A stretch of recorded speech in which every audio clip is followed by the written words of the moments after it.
Baik, bismillahirrahmanirrahim. Assalamualaikum warahmatullahi wabarakatuh. Eh, Kali ini Bapak akan menjelaskan tentang materi IPA kelas 8, yaitu tentang pesawat sederhana. Sama seperti minggu lalu, untuk memastikan kalian menonton videonya sampai habis, Bapak akan sisipkan huruf per huruf. Tugas kalian adalah memperhatikan huruf tersebut, menyusunnya menjadi kata, dan mengirimkannya ke WA Japri ke Bapak. Untuk kali ini tidak akan ada gambar hurufnya apa, nanti Bapak akan sampaikan secara langsung. Jadi kalian perhatikan videonya dan dengarkan apa yang Bapak katakan.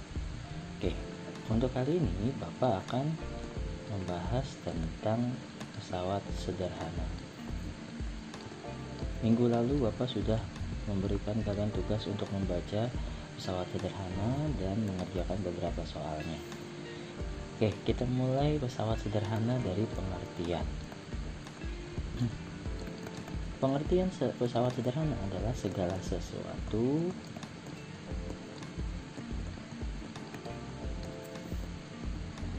yang digunakan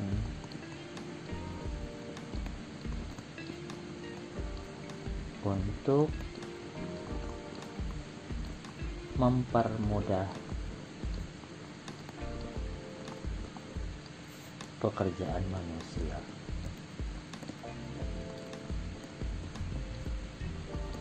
Itu adalah pesawat sederhana. Ada 4 jenis pesawat sederhana yang nantinya kita akan bahas. Yang pertama, yang A, itu ada pesawat sederhana pengungkit. Ada pengungkit atau tuas.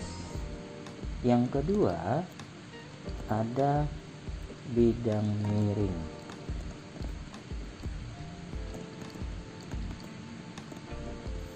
Yang ketiga,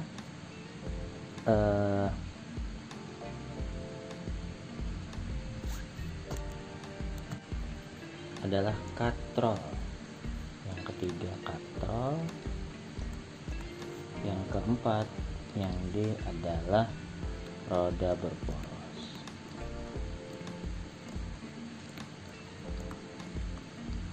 Oke, pertama sebelum kita bahas tentang pengungkit dan tuas, ada beberapa istilah, ada 5 ya istilah yang harus kalian ketahui. Ada yang namanya titik beban. Titik beban, apa itu titik beban? Titik beban adalah tempat diletakkannya beban.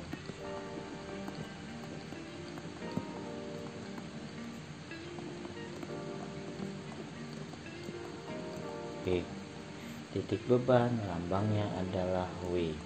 W itu rumusnya adalah M dikali G. W itu beban, M itu adalah massa, satuannya kilogram ya. W itu satuannya adalah Newton. W itu adalah beban, satuannya Newton. Dan G itu adalah gravitasi. Jika di soal tidak disebutkan gravitasinya, ketetapan awalnya, ketetapan semuanya adalah gravitasinya nilainya 10. Ya, itu titik beban. Yang kedua, ada titik kuasa. Titik kuasa apa? Adalah tempat meletakkan gaya, atau dengan kata lain, tangan manusianya ada di situ, diberikan gaya di bagian titik kuasa. Titik kuasa lambangnya adalah F. F itu dari kata bahasa Inggris force, satuannya adalah sama dengan beban, Newton. Oke. Nah, ada lagi titik ketiga yang namanya titik tumpu. Nah, untuk titik tumpu berarti adalah titik yang tidak bergerak sama sekali. tidak bergerak sama sekali. Berarti ini titik yang diam saja, karena dia titik tumpu, bertumpu, titik tumpu. Oke, ini adalah 3 titik yang kalian harus ketahui. Oke, setelah 3 titik tersebut ada lagi 2. Yang pertama adalah lengan. Oh maaf, tadi warnanya merah ya. Oke, sebentar, hapus dulu. Ada lengan beban. Lengan beban. Lengan beban itu apa? Ini adalah jarak antara titik tumpu dan titik beban. Nah, titik tumpu dan titik beban. Ini titik tumpu dan titik beban. Oke, lambangnya adalah LB. Satuannya bisa cm atau meter. Oke. Selanjutnya, kalau ada lengan beban berarti ada lengan kuasa. Lengan kuasa itu adalah lengan kuasa itu berarti jarak antara titik kuasa, titik tumpu juga ya, sama dengan di atas titik tumpu dan titik kuasa. Lambangnya adalah LK, satuannya sama, cm atau meter. Jadi nanti kalian sesuaikan, ketika titik bebannya cm, lengan kuasanya juga harus sama cm. Ketika lengan bebannya ukurannya meter, berarti lengan kuasanya juga harus meter. Kalau misalnya yang 1 cm, yang 1 meter, bisa kalian samakan. Kalian samakan cm jadi meter atau meter diubah menjadi cm. Pokoknya keduanya harus sama. Oke, ini Bapak kembalikan. Oke, sekarang kita masuk ke dalam pesawat sederhana tipe 1. Yang ke A. Yang A itu tadi ada 4 jenis. Yang A itu adalah pengungkit atau tuas.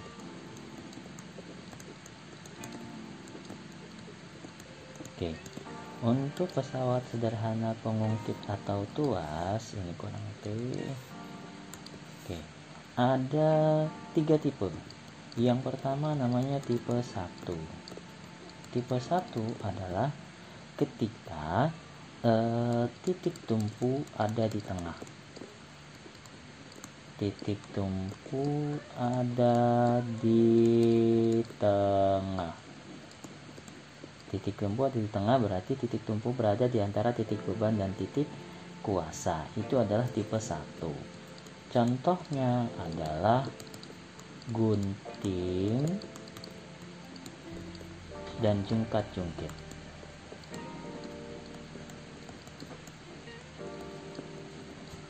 Oke.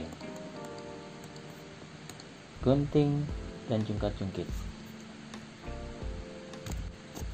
Oke. Itu adalah tipe 1. Yang selanjutnya adalah tipe 2. Tipe 2 ini kalau tadi titik tumpunya di tengah tipe 1, kalau titik ini yang di tengah adalah titik beban. Ketika titik beban ada di tengah, berarti titik beban berada di antara titik tumpu dan titik kuasa. Contohnya adalah pemecah kemiri,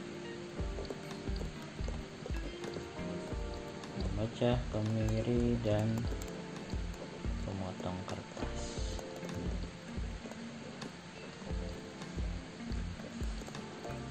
Oke, ini adalah tipe 2.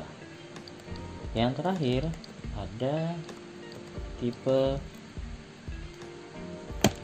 3. Tipe 3 itu titik kuasanya yang ada di tengah. Titik kuasa ada di tengah. Oke, contohnya adalah skop dan alat pancing ya, joran. Kalau misalnya ada yang mengerti joran, ini alat pancing. Oke, untuk kata yang pertama, huruf pertama adalah huruf S. Jadi kalian boleh catat huruf pertama adalah huruf S. Oke, Bapak lanjutkan untuk rumus. Sebentar, tadi contoh-contohnya ya, kita ngebahas contoh. Yang pertama, tipe 1 itu tadi adalah contohnya gunting. Nah, kalau tipe 1 gunting, kira-kira gunting gambarannya Bapak gambarkan kira-kira seperti ini.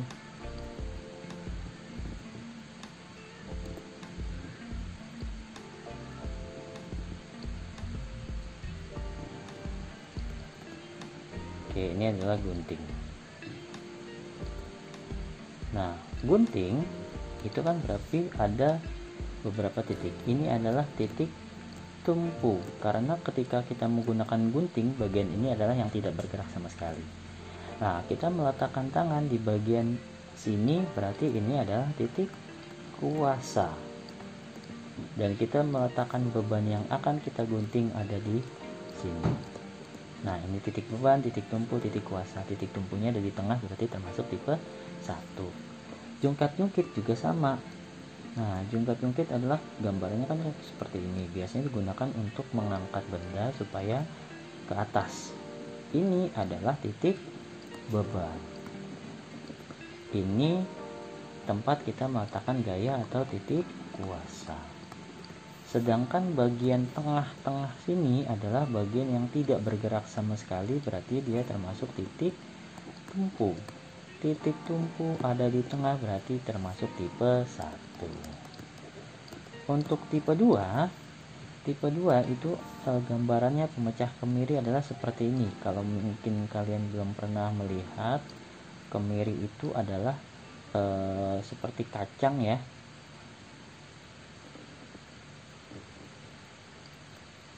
Itu kacang, pemecah kulit kacang kenari kalau misalnya kalian tidak tahu.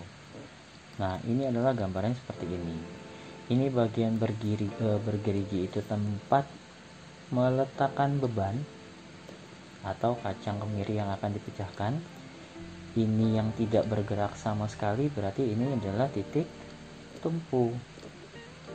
Ini diletakkan beban. Nah, kita meletakkan tangannya, menggenggam tangannya di sebelah sini.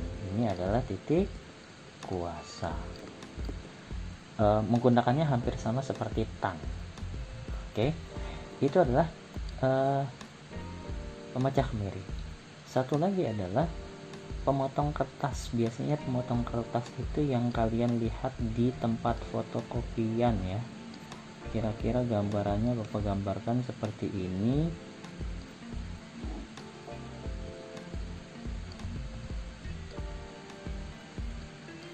Nah, biasanya kalian meletakkan kertasnya di sini, terus nanti akan dipotong ke arah sini. Memotong kertas yang biasanya di tempat fotokopian ya. Ini ada mejanya. Oke. Nah, kita telah kalau misalnya ini tempat tangan kita meletakkan gaya, berarti ini adalah titik kuasa. Ini adalah titik yang tidak bergerak sama sekali atau namanya adalah titik tumpu. Yang ini kertasnya bertindak sebagai beban yang akan dipotong. Nah, bebannya di tengah berarti termasuk tipe 2. Baik, Bapak geser sebentar, Bapak geser ke atas gambarnya. Oke, di tipe 2. Selanjutnya Tipe 3. Tipe 3 itu adalah alat pancing tadi ya, dan sekop. Nah, sekop itu kira-kira gambarannya ya seperti inilah. Oke. Nah, sekopnya seperti ini kira-kira, ini bukan sendok. Nah, kalau untuk sekop ini adalah beban. Di sini adalah titik yang tidak bergerak atau titik tumpu, sedangkan bagian tengah-tengah di sini adalah titik orangnya biasanya memegangnya di bagian sini untuk menggerakkan. Ini adalah titik kuasa. Kuasanya ada di tengah, itu termasuk tipe 3. Atau satu lagi tadi pancing. Nah, pancing ini adalah ketika pancingan kalian, misalnya ini orangnya, kalian menonton acara mancing mania. Nah, ini biasanya kira-kira beginilah. Oke, ini orangnya kurang besar, terus lagi. Jadi ketika ini orangnya, oke,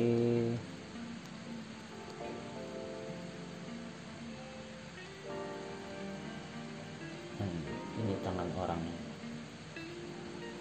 Oke. Nah, ini adalah alat pancing. Sampai ke sana, sampai di ujung sini, terus di sini ada ikannya biasanya. Oke. Oke, untuk bagian ini berarti yang ditumpu di badan di sini adalah ini titik tumpu yang tidak bergerak sama sekali, titik tumpu. Lalu titik bebannya ada di ikannya, ini titik beban. Nah, orang memegangnya di sini kan biasanya ini yang ditarik ya, ini ditarik, lalu ini digulung gitu ya, ditarik digulung, ditarik digulung. Nah, ini adalah titik kita meletakkan tangan, berarti ini adalah titik kuasa. Di sepanjang ini bagian titik tumpunya ada di sebelah kiri, kuasanya di tengah, bebannya ada di sebelah kanan, berarti titik kuasanya di tengah, itu tipe 3. Baik, sekarang Bapak akan tentang tuas ya, jungkat-jungkit. Biasanya untuk soal masuknya ke jungkat-jungkit. Jungkat-jungkit itu ada rumusan yang harus kalian ketahui. Ada rumus jungkat-jungkit itu, rumusnya adalah W selalu sama dengan F. W itu adalah beban, F itu adalah kuasa. Nah, temannya W adalah LB, dengan beban. Temannya F adalah LK. Ini adalah rumusnya. WB kali W sama dengan F dikali LK. Nah, kalau misalnya rumusannya ketika ditanya W bebannya, nah ini seperti matematika. Kalau misalnya W, kita mau cari W nya harus sendiri. Ketika W-nya harus sendiri, LB kalinya itu harus pindah melewati sama dengan ke sebelah sana. Nah, berarti yang sudah ada di sebelah kanan F dikali LK. Nah, untuk LB kali, ini kan titik ini kali. Ketika melewati sama dengan itu selalu kebalikannya, arahnya. Melewati sama dengan, pindah melewati sama dengan, kali jadi bagi. Berarti kita bisa tulisnya begini, dibagi LB, atau kita tuliskan W sama dengan F dikali LK dibagi LB. Ini adalah rumusan yang pertama. Nah, berarti ini kita bisa mencari yang lain nih. Kita bisa mencari yang lain. Ketika yang ditanya adalah F. Ketika yang ditanya F, berarti kali LK-nya harus pindah melewati sama dengan, supaya F-nya ini sendiri. Ini kan F-nya sendiri ya. F-nya sendiri. Berarti yang sudah ada di sebelah kiri ada LB dikali W. Kali LK-nya yang bagian sini itu pindah melewati sama dengan menjadi dibagi LK, atau kita tulis per LK. Oke. Nah, begitu juga sama caranya ketika kita mencari LB. LB berarti di sebelah kanannya sudah ada F dikali LK, terus dikali W-nya. Ini kan di sebelah LB harusnya ada kali W, pindah ke seberang sama dengan jadi bagi W, itu LB. Kalau misalnya mencari LK juga sama. LK berarti di sebelah kirinya sudah ada LB dikali W. Nah, ini dibagi W. LB dikali W dibagi F. Dibagi F. Ini adalah rumusan. Oke, jungkat-jungkit itu soalnya seperti apa? Misalnya soalnya seperti ini. Aduh, salah.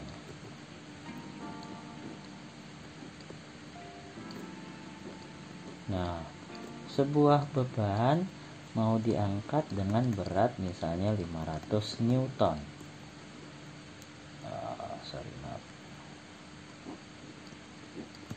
Oke. Terus misalnya ini lengan ini ke sini itu misalnya 25 meter. Terus ini ke sini adalah 100 meter. Yang ditanya berapakah kuasanya atau F-nya. Itu ya. Berarti kita cari dulu komponennya. Pertama adalah ini 100 meter adalah jarak antara titik tumpu yang ada di tengah dengan titik kuasa yang ada di sini. Berarti ini adalah lengan kuasa. Sedangkan yang 25 meter ini adalah jarak antara titik tumpu di sini dengan titik beban di sini. Berarti ini adalah lengan beban. Oke. Nah, rumusnya adalah ketika kita mau mencari, kita tulis aja gini, LB dikali W. LK namanya adalah F. Yang mau dicari apa? F-nya di sini. Berarti kalau mencari F, F-nya harus sendiri. Berarti LK kalinya pindah melewati sama dengan. Oke. Jadi rumusnya adalah LB dikali W, karena LK kali jadinya dibagi LK sama dengan F. Jadi rumusnya sebenarnya tidak perlu dihafal. Atau misalnya kita balik, berarti LB dikali W dibagi LK. LB nya berapa? Lengan bebannya adalah 25 meter. Sedangkan LK nya adalah 100 meter. Terus dikali W ya, dikali W. W nya adalah 500 dikali.